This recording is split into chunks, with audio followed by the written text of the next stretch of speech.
दिव्यांग बहनें हमें आशीर्वाद देने आई हैं, उनके लिए जगह खोलिए, उनको परेशानी हो रही है।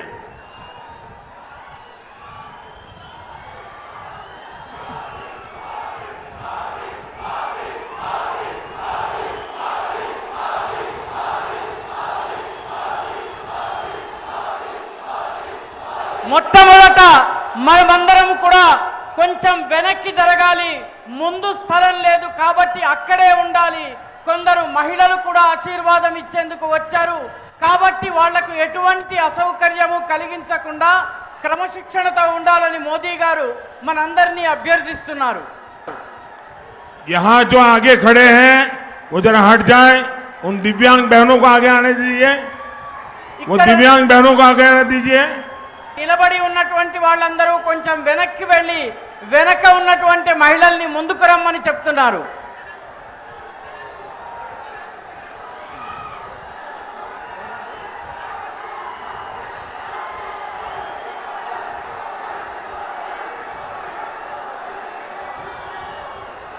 ये जो आगे हैं इनको पीछे करिए. वो जो दिव्यांग बहनें हैं उनको तकलीफ हो रही है. అక్కడ ముందున్న వాళ్ళు వెనక్కి వెళ్ళండి, వెనక దివ్యాంగులు ఉన్నారు, వాళ్ళకి ఇబ్బంది కలగకుండా వాళ్ళని ముందుకు తీసుకుని రండి, వాళ్ళకి ఇబ్బంది కలగకుండా చూడండి.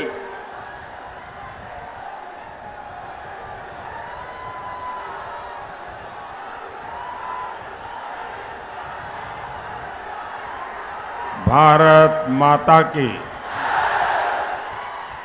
ना पालमुरु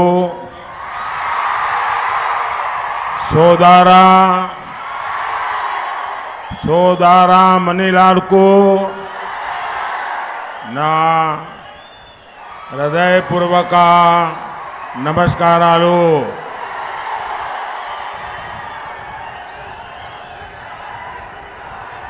माता जोगुलांबा के चरणों में मैं प्रणाम करता हूं.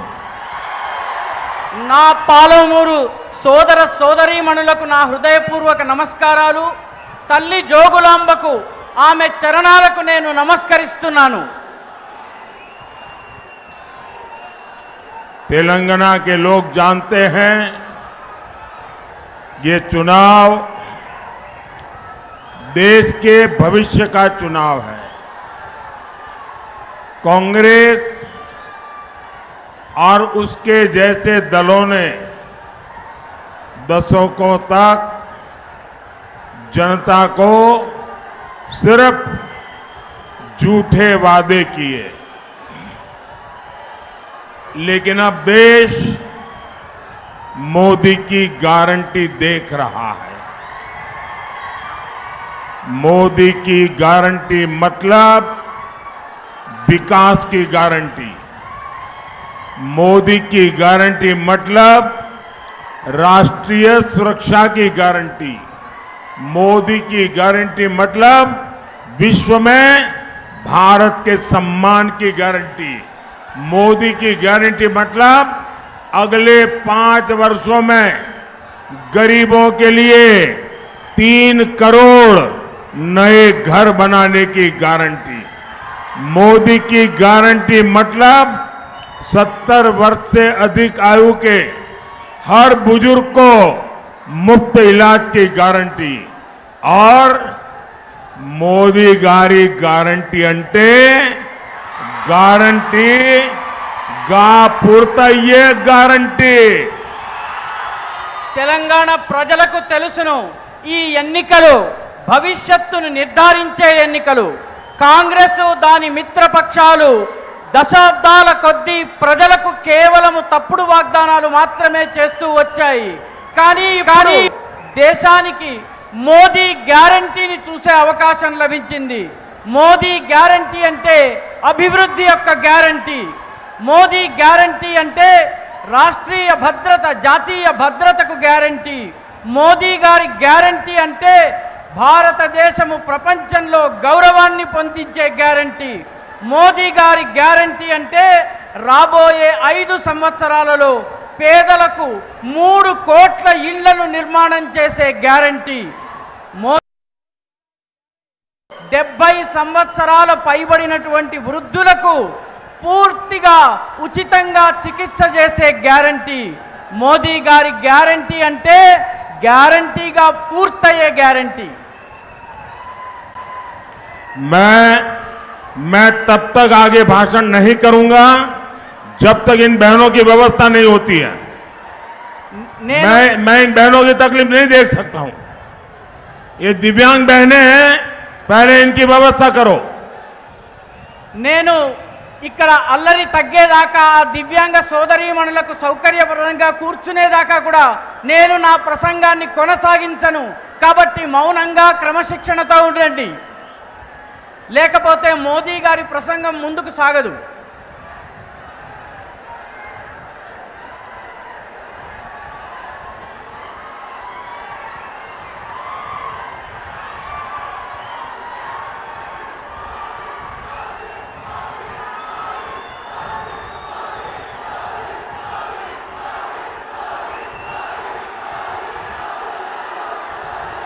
इनको चेयर दे करके ठीक से बिठाइए,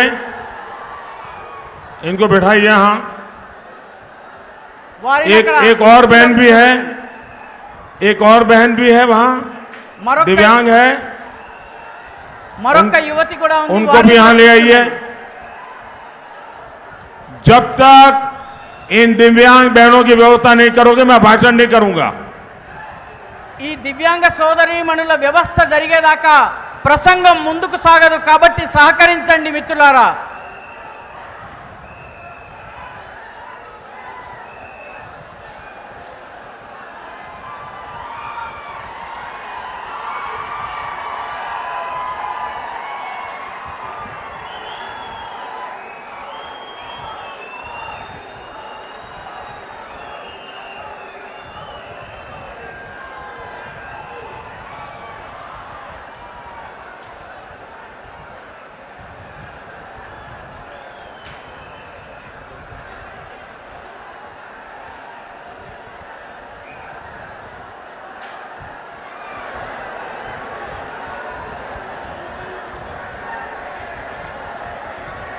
भारत माता की, भारत माता की. मैं इन दिव्यांग बहनों का हृदय से आभार व्यक्त करता हूं. इतना कष्ट उठाकर वो हमें आशीर्वाद देने आई है. मैं उनका बहुत आभार व्यक्त करता हूं. నేను ఈ దివ్యాంగ సోదరీమణులకు హృదయపూర్వకమైనటువంటి ధన్యవాదాలు చెప్తున్నాను. ఎందుకంటే ఇన్ని కష్టాలకు ఓర్చి వాళ్ళు మాకు ఆశీర్వాదాన్ని ఇవ్వడానికి వచ్చారు. కాబట్టి నా హృదయపూర్వక ఆశీర్వాదాలు. साथियों, पिछले 10 वर्षों में देश इतना आगे बढ़ा है. 10 साल में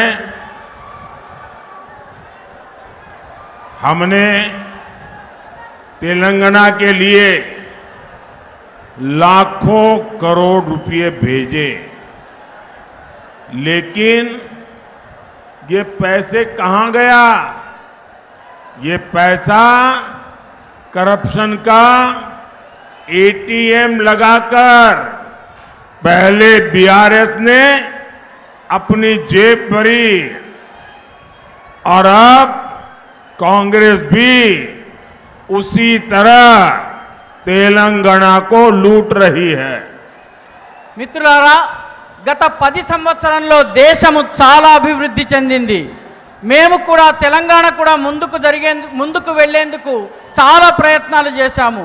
10 సంవత్సరాలుగా మేము తెలంగాణకు లక్షల కోట్ల రూపాయలు ఇచ్చాము, పంపించాము. కానీ ఆ డబ్బులన్నీ ఎక్కడికి పోయాయి?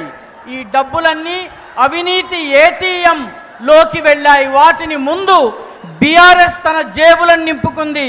ఇప్పుడు కాంగ్రెస్ అదే రకంగా తెలంగాణను లూటీ చేస్తోంది. साथियों, कांग्रेस ढेर सारे वादे करके सरकार में आई थी, लेकिन सरकार बनते ही वो बीआरएस की फोटोकॉपी बन गई. बीआरएस ने जितना वर्षों में लूटा, कांग्रेस उतना भ्रष्टाचार कुछ महीनों में ही करना चाहती है। इंडस्ट्री की बात कहकर आई कांग्रेस ने यहां फेक वीडियो की मैन्युफैक्चरिंग की दुकान खोल ली है। कांग्रेस बीआरएस के कालेश्वरम स्कैम पर कलम तक हिलाने को तैयार नहीं है। जब से कांग्रेस आई, तेलंगाना में डबल आर टैक्स अलग से लग गया। दिल्ली तक में आप लोगों पर लगे डबल आर टैक्स की चर्चा हो रही है। మిత్రులారా, కాంగ్రెస్ అనేక వాగ్దానాలు చేసి అధికారంలోకి వచ్చింది. కానీ అధికారంలోకి రాగానే అది బీఆర్ఎస్ యొక్క జిరాక్స్ కాపీగా మారిపోయింది. బీఆర్ఎస్ అనేక సంవత్సరాల్లో ఎంత లూటీ చేసిందో కాంగ్రెస్ అంత అవినీతిని కొన్ని నెలల్లోనే చేయాలని చెప్పి ప్రయత్నం చేస్తోంది. పరిశ్రమల గురించి చెప్పి అధికారంలోకి వచ్చినటువంటి కాంగ్రెస్ ఇప్పుడు ఫేక్ వీడియోల పరిశ్రమను ఇక్కడ ఏర్పాటు చేసింది, దుకాణం తెరిచింది. కాంగ్రెస్ బీఆర్ఎస్ కాలంలో అవినీతి చేసినటువంటి కాళేశ్వరం స్కామ్ గురించి పెన్నును కూడా కదిలించడానికి, కలంను కూడా కదిలించడానికి సిద్ధంగా లేదు. కాంగ్రెస్ అధికారంలోకి వచ్చినప్పటి నుంచి తెలంగాణలో ఆర్ఆర్ ట్యాక్స్ పడుతోంది. ఢిల్లీలో కూడాను ఈ డబల్ ఆర్ ట్యాక్స్ గురించి బాగా చర్చలు జరుగుతున్నాయి. साथियों, और एक बड़ी मजेदार बात हुई। तेलंगाना के लोगों को इस पर जरा गौर करना चाहिए। मैं कई दिन से डबल आर टैक्स की बात कर रहा हूं। मैंने किसी का नाम नहीं लिया, लेकिन तेलंगाना के मुख्यमंत्री अब इस आरोप पर मीडिया के सामने जाकर खुद सफाई दे रहे हैं। यानी उन्होंने खुद ही बता दिया है कि डबल आर टैक्स से कौन लोग जुड़े हैं। మిత్రులారా, చాలా తమాషా విషయం ఏంటంటే తెలంగాణలో ఉన్నటువంటి ప్రజలు దృష్టి పెట్టాల్సినటువంటి విషయం ఏంటంటే ఈ RR tax, double R tax విషయంలో నేను ఎవరి పేరు చెప్పలేదు. కానీ తెలంగాణ ముఖ్యమంత్రి గారు మాత్రము విలేకరుల ముందుకొచ్చి, మీడియా ముందుకొచ్చి ఆర్ఆర్ ట్యాక్స్ గురించి అవాకులు చెవాకులు చెబుతున్నారు. అంటే ఈ RR tax, double R tax వల్ల ఈ ట్యాక్స్ ఎవరి జేబుల్లోకి వెళ్తుందన్నది మీరు అర్థం చేసుకోవాలి. साथियों, महबूबनगर क्षेत्र को, यहां के लोगों को बीआरएस कांग्रेस के नेताओं ने हमेशा अपने स्वार्थ के लिए इस्तेमाल किया है। 2009 में आप लोगों ने केसीआर को चुना, लेकिन जब तेलंगाना बना तो वो आपको भूल गए। ना नए मुख्यमंत्री भी इसी इलाके से चुने गए हैं, लेकिन वो भी दिल्ली के हाई कमान को ही खुश करने और हिसाब किताब देने में लगे हैं।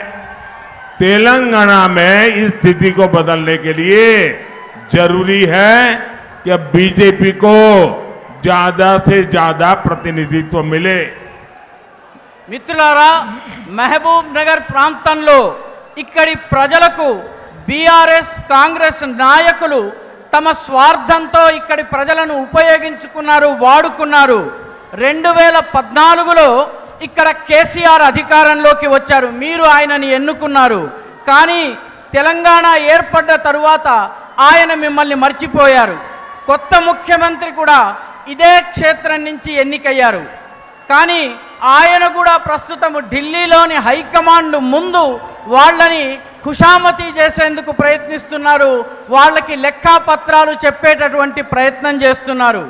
తెలంగాణలోని ఈ పరిస్థితిని మార్చాలన్నట్లయితే బీజేపీ యొక్క ఎంపీలను అత్యధిక సంఖ్యలో ఎన్నుకుని ఢిల్లీకి పంపించవలసి ఉంటుంది. साथियों, इस क्षेत्र को कृष्णा और तुंगभद्रा नदियों का आशीर्वाद मिला है, लेकिन यहां के किसानों को मजदूरी के लिए पलायन करना पड़ रहा है।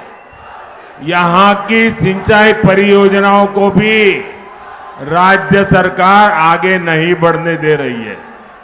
कांग्रेस ने किसानों की कर्ज माफी का झूठा वादा किया। कांग्रेस ने अगर कुछ दिया है तो वो है विश्वासघात और विश्वासघात। మిత్రులారా, ఈ క్షేత్రానికి తల్లి కృష్ణమ్మ తుంగభద్ర నదుల యొక్క ఆప్యాయతాపూర్వకమైనటువంటి ఆశీర్వాదం ప్రాప్తమయ్యింది. కానీ ఇక్కడి రైతులకు దినసరి కూలీ కోసము పలాయనం చేసి వేరే ప్రాంతాలకి మైగ్రెంట్ లేబర్గా వెళ్ళవలసి వస్తోంది. ఇక్కడ ఉన్నటువంటి నీటిపారుదల ప్రాజెక్టుల కోసము లక్షల కోట్ల రూపాయలు ఇచ్చినప్పటికీ కాంగ్రెస్ దానిని ముందుకు వెళ్ళనివ్వడం లేదు. కాంగ్రెస్ రైతుల రుణమాఫీ చేస్తానని చెప్పి కూడా అబద్ధపు వాగ్దానం చేసింది. కాంగ్రెస్ ఇక్కడి ప్రజలకు ఏదైనా ఇచ్చిందంటే అది నమ్మక ద్రోహం మాత్రమే. साथियों, कांग्रेस के शहजादे चुनाव से पहले मोहब्बत की दुकान लेकर निकले थे, लेकिन चुनाव आते ही मोहब्बत की दुकान का बोर्ड उतर गया है। शहजादे अब समाज में जहर घोलने में जुट गए हैं। टुकड़े टुकड़े गैंग को कंधा देने वाले देश के टुकड़े करने की बात कर रहे हैं। शहजादे के एक एडवाइजर है, वो अमेरिका में रहते हैं। उन्होंने कहा है कि दक्षिण भारत के लोग अफ्रीकन है, उन्हें तेलंगाना के लोग अफ्रीकन लगते हैं। जानते हैं क्यों? क्योंकि उन्होंने आपकी चमड़ी का रंग पसंद नहीं आता। कौन अफ्रीकन है, कौन भारतीय है, अब ये कांग्रेस हमारे रंग से तय करेगी। మిత్రులారా, కాంగ్రెస్లో ఒక రాకుమారుడున్నాడు. ఆయన ఎన్నికలకి ముందు మొహబ్బత్ కి దుకాన్ అంటే ప్రేమ దుకాణం తెరుస్తారు. కానీ ఎన్నికలు రాగానే ఆ దుకాణపు బోర్డు తిప్పేస్తారు. దాన్ని తిప్పి విషం విరజిమ్మేటటువంటి పనిని చేస్తున్నారు. టుకడే టుకడే గ్యాంగ్కి తన భుజాన్నిచ్చి ఆయన ఈ దేశాన్ని ముక్కలు చేసేటువంటి మాటలు మాట్లాడుతున్నారు. ఈ రాకుమారుడికి ఒక రాజగురువు ఉన్నాడు. ఆయన అమెరికాలో ఉంటాడు. ఆయన దక్షిణ భారతదేశంలో ఉన్నటువంటి వాళ్ళందరూ కూడాను ఆఫ్రికన్లు అన్నారు. ఆయనకు తెలంగాణ ప్రజలందరూ కూడాను ఆఫ్రికన్లలాగా కనిపిస్తున్నారు. ఎందుకో తెలుసా? ఎందుకంటే వారు మన యొక్క చర్మపు రంగు ఆయనకి ఇష్టం లేదు. ఎవరు ఆఫ్రికనో ఎవరు భారతీయుడో ఇప్పుడు కాంగ్రెస్ నిర్ణయించి మన రంగు ఆధారంగా నిర్ణయించే ప్రయత్నం చేస్తోంది. साथियों, कांग्रेस हिंदुओं से, हिंदू पर्व से कितनी नफरत करती है, ये हर रोज सामने आ रहा है। शहजादे को ट्यूशन देने वाले लीडर ने यह भी कहा है कि अयोध्या में राम मंदिर नहीं बनना चाहिए था। उन्होंने ऐलान किया है कि अयोध्या में राम मंदिर बनाना और राम नवमी मनाना ये भारत विरोधी है, ये आइडिया ऑफ इंडिया के खिलाफ है। भाइयों बहनों, मैं तो बड़े गर्व के साथ मंदिर जाता हूं। उन्होंने इसे भी मोदी का मंदिर जाना ये देश विरोधी है ऐसा सर्टिफिकेट बांट रहे हैं। आप मुझे बताइए, आप राम नवमी पर पूजा करते हैं कि नहीं करते हैं? पूजा करते हैं ना?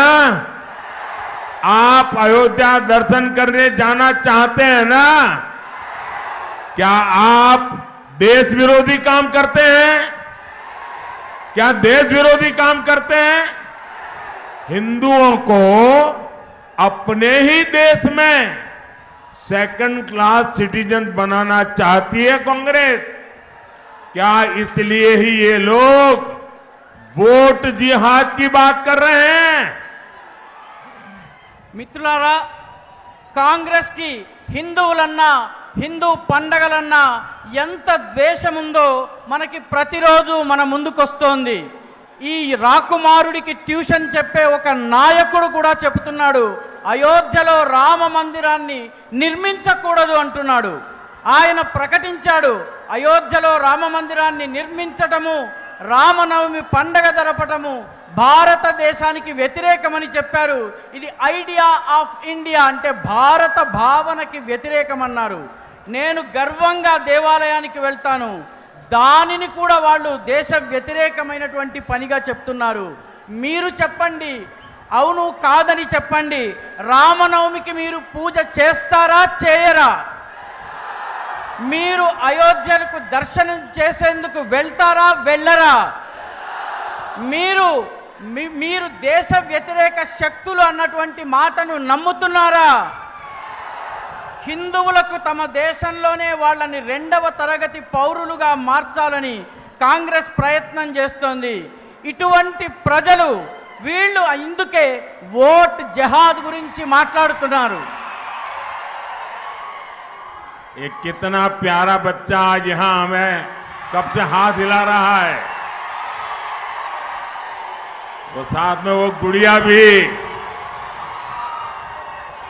शाबाश बेटे शाबाश।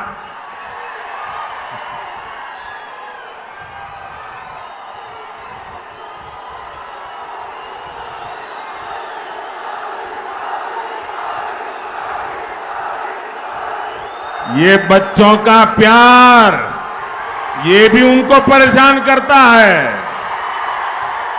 ఈ పసిపిల్లల ప్రేమ కూడా వీళ్ళందరికీ చాలా ఇబ్బందిని కలిగిస్తోంది. నా పట్ల ప్రేమను చూసి వాళ్ళు చాలా ఇబ్బంది పడిపోతున్నారు. साथियों, कांग्रेस देश को धर्म और जाति के नाम पर बांटने में जुटी हुई है. कांग्रेस जानती है रिलीजन के आधार पर रिजर्वेशन संविधान विरोधी है. कांग्रेस ये भी जानती है कि बाबा साहब ने इसका विरोध किया था. कांग्रेस ये भी जानती है कि धर्म के नाम पर आरक्षण देश को तबाह कर देगा. कांग्रेस ये भी जानती है कि इससे नाजायज कन्वर्जन कराने वालों को बढ़ावा मिलेगा. फिर भी कांग्रेस मुस्लिम आरक्षण से पीछे नहीं हट रही है, क्योंकि यही कांग्रेस का असली एजेंडा है. कांग्रेस को न हिंदुओं की परवाह है, न हमारे इस देश की परवाह है. మిత్రులారా, కాంగ్రెస్ ఈ దేశాన్ని ధర్మం పేరిట కులాల పేరిట విడగొట్టి పడగొట్టాలని ప్రయత్నిస్తోంది. కాంగ్రెస్కి తెలుసు మతం ఆధారంగా రిజర్వేషన్లు ఇవ్వడం అనేది రాజ్యాంగ వ్యతిరేకము. కాంగ్రెస్కి తెలుసు బాబాసాహెబ్ అంబేద్కర్ మతం ఆధారంగా రిజర్వేషన్లను ఇవ్వడాన్ని వ్యతిరేకించారు. కాంగ్రెస్కు ఇది కూడా తెలుసు, ధర్మం ఆధారంగా రిజర్వేషన్లు ఇచ్చినట్టయితే దేశం సర్వనాశనం అవుతుంది. కాంగ్రెస్కు ఇది కూడా తెలుసు, దీనివల్ల అక్రమ మత మార్పిడులు చేసే వాళ్ళకి ప్రోత్సాహం లభిస్తుంది. అయినప్పటికీ కాంగ్రెస్ ముస్లిం రిజర్వేషన్లు ఇచ్చే విషయంలో వెనకడుగు వేయడం లేదు. ఎందుకంటే ఇదే కాంగ్రెస్ యొక్క అసలైన ఎజెండా. కాంగ్రెస్కి ఈ దేశంలోని హిందువుల పట్ల ప్రేమ లేదు, దేశం పట్ల కూడాను ఎటువంటి బాధ ప్రేమ లేదు. साथियों, कांग्रेस पार्टी मानसिकता से ही हिंदू विरोधी है.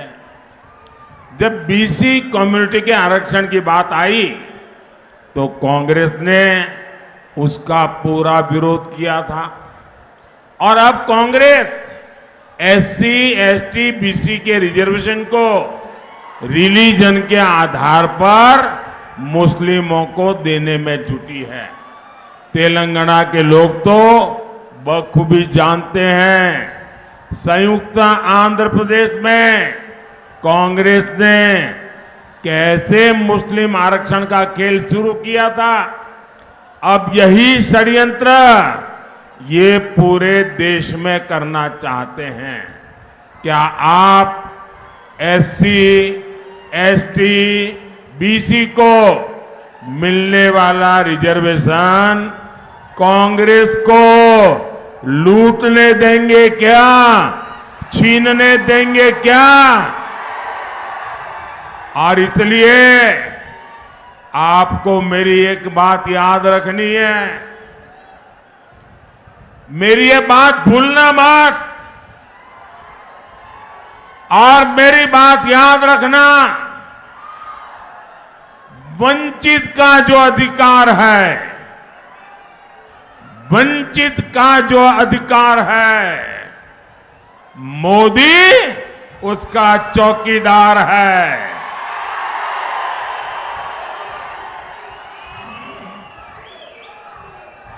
మిత్రులారా, కాంగ్రెస్ పార్టీ యొక్క మానసికత హిందూ వ్యతిరేకత. బీసీ కమ్యూనిటీలకు, బీసీ కులాలకు రిజర్వేషన్లు ఇచ్చేటటువంటి విషయం వచ్చినప్పుడు కాంగ్రెస్ దాన్ని వ్యతిరేకించింది. అదేవిధంగా ఎస్సీ, ఎస్టీ, బీసీల రిజర్వేషన్ని ఆపి మతం ఆధారంగా ముస్లింలకు రిజర్వేషన్ ఇచ్చేటటువంటి ప్రయత్నం చేస్తోంది. తెలంగాణ ప్రజలకు చాలా స్పష్టంగా తెలుసు, అవిభక్త ఆంధ్రప్రదేశ్లో కాంగ్రెస్ ఏ రకంగా ముస్లిములకు రిజర్వేషన్ ఇచ్చే ఆటను మొదలుపెట్టిందో. ఇప్పుడు ఇదే కుట్రను దేశమంతా వ్యాపింపజేసే ప్రయత్నం చేస్తోంది. జవాబు చెప్పండి మిత్రులారా, మీరు ఎస్సీ, ఎస్టీ, బీసీలకు లభించే రిజర్వేషన్లను కాంగ్రెస్ లాక్కునేందుకు ప్రయత్నిస్తే ఊరుకుంటారా? అందుకే మీరు గుర్తుపెట్టుకోండి, మర్చిపోకుండా గుర్తుపెట్టుకోండి, వంచితుల అధికారాలను, హక్కులను కాపాడేందుకు మోదీ వాటి విషయంలో చౌకీదారుగా ఉంటారు. మోదీ గారి చౌకీదారీలో ఈ హక్కులు ఎవరు అపహరించలేరు. साथियों, मुस्लिम आरक्षण के लिए पूरी ताकत लगा रही कांग्रेस, दूसरी तरफ मादिगा समाज की आवाज सुनने को तैयार नहीं है।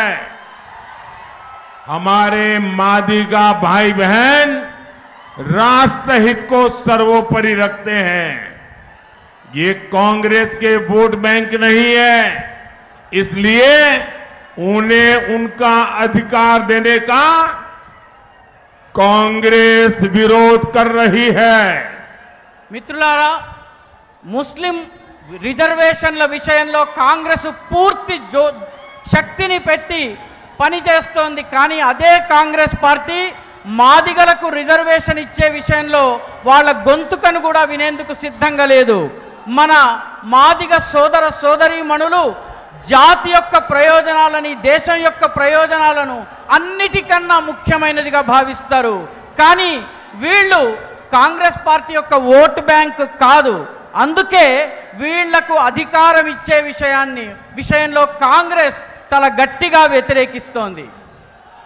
साथियों, कांग्रेस के विकास विरोधी और देश विरोधी एजेंडे के सामने एक ही चट्टान है,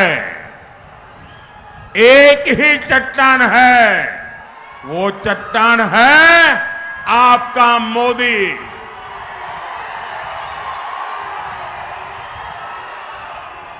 और मोदी को ताकत आपके प्यार और आपके एक वोट से मिलती है। महबूबनगर से श्रीमती डी.के. अरुणा बीजेपी प्रत्याशी है। 13 मई को इनको दिया आपका हर वोट सीधा सीधा मोदी को जाएगा। మిత్రులారా కాంగ్రెస్ యొక్క అభివృద్ధి వ్యతిరేకమైనటువంటి దేశ వ్యతిరేకమైనటువంటి ఎజెండాని అడ్డుకునేందుకు ఇక్కడ నిలబడ్డటువంటి ఏకైక పెట్టని కోట, అడ్డంగా నిలబడ్డటువంటి కొండ ఒకే ఒక్కరు, అదే నరేంద్ర మోదీ గారు. మోదీ యొక్క శక్తి మీ యొక్క ప్రేమ, మీరిచ్చేటటువంటి ఓటు నుంచి లభిస్తుంది. మహబూబ్ నగర్ నుంచి శ్రీమతి డికే అరుణ గారు బీజేపీ అభ్యర్థిగా ఉన్నారు. మే 13వ తారీఖున వారికి వేసే ప్రతి ఓటు నేరుగా నా దగ్గరకు వస్తుంది. यहां पर एक बेटी शायद एक तस्वीर लेकर के आई है, वो शायद मुझे देना चाहती है।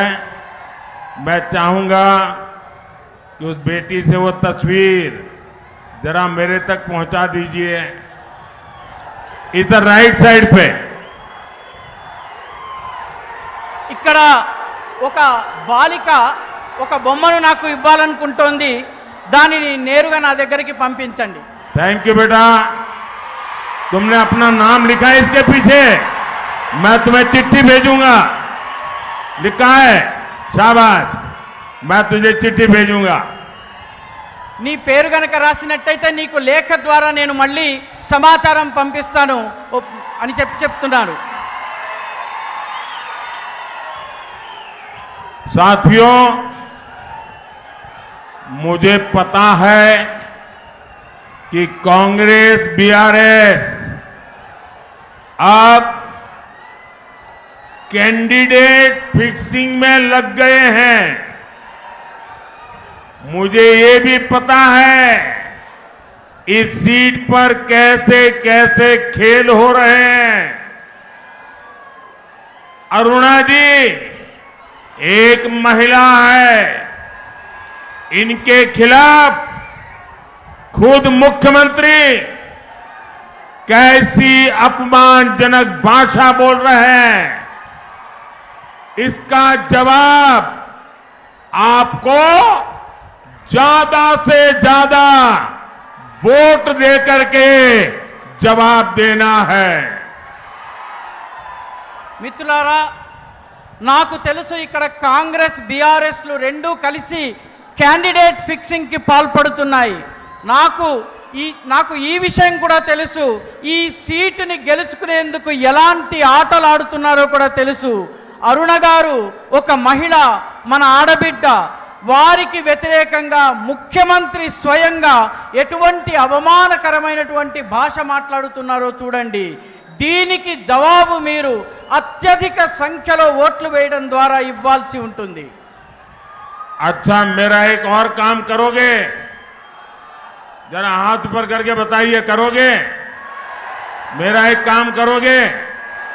आज अपना मोबाइल फोन निकाल करके फ्लैश लाइट चालू करो। अपने मोबाइल फोन का फ्लैश लाइट चालू करो सबके सब, और हाथ ऊपर करो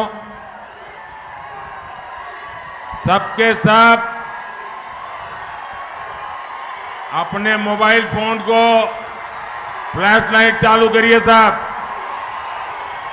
ये मंच वाले भी करिए। मेरा एक काम करोगे? जोर से जवाब दीजिए। मेरा एक काम करोगे? पक्का करोगे?